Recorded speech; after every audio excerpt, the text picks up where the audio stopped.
For the sad story, next, a deadly fire that happened in the lead up to the Eid holiday. At least 2 people reported dead and several injuries. It involves a cargo ship in the country on behalf of Jar Oil, sponsor of the program, and we have the manager of Jar Oil, Mr. Mohammed Jawara, joining us. Mohammed Haidara, sorry, not Jawara, joining us this morning.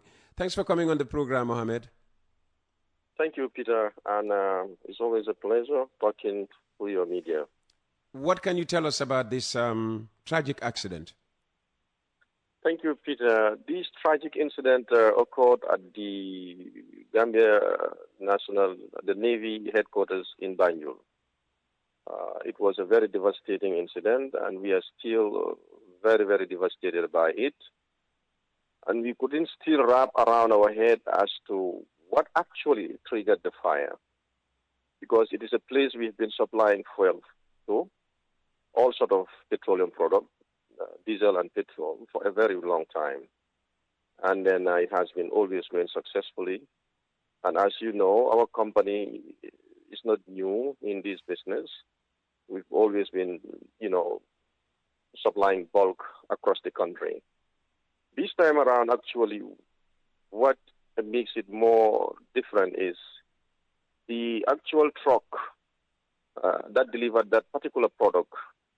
I've had people saying it's a Jar Oil truck. Actually, it is not our truck per se. Yes, it was conducting service for us, but it's a hired transport belonging to a private individual that we usually hire, actually, to complement our fleets from time to time.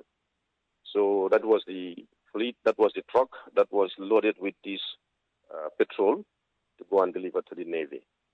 The other thing also that we've also discovered is, which I think also is important for us to emphasize, is the actual driver of that truck, who actually knows very well how to handle these petroleum products, because he's been doing it for a while, was not the person who really delivered that particular cargo.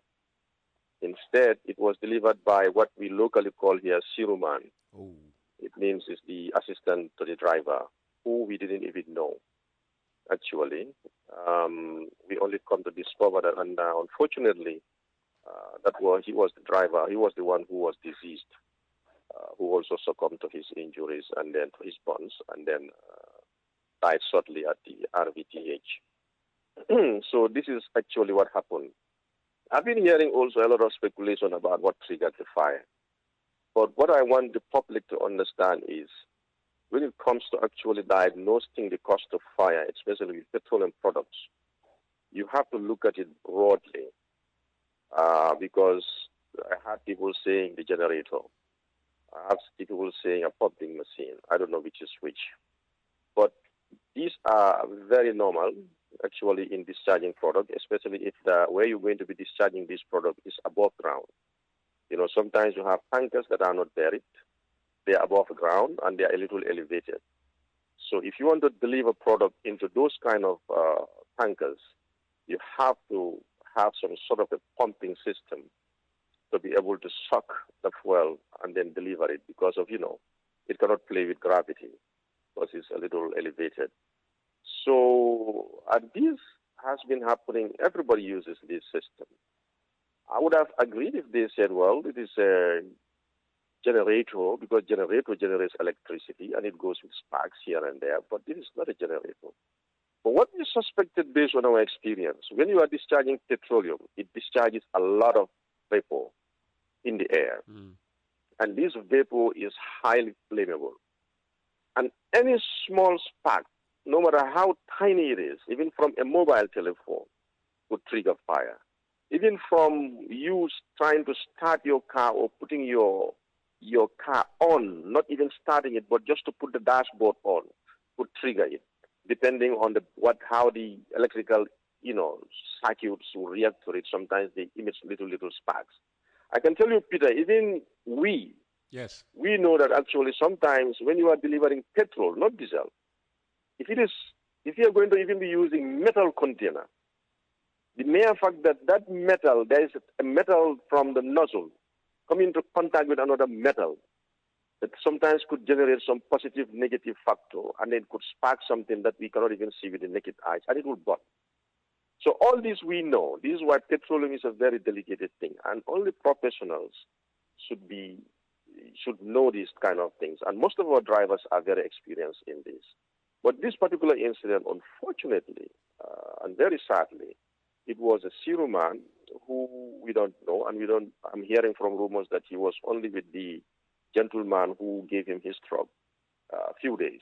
It has not even been a week. I'm not sure.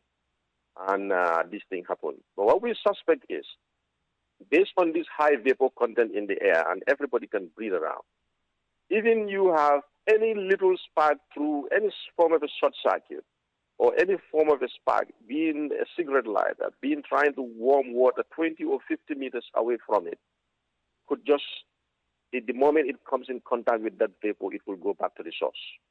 It will cause a catastrophic fire.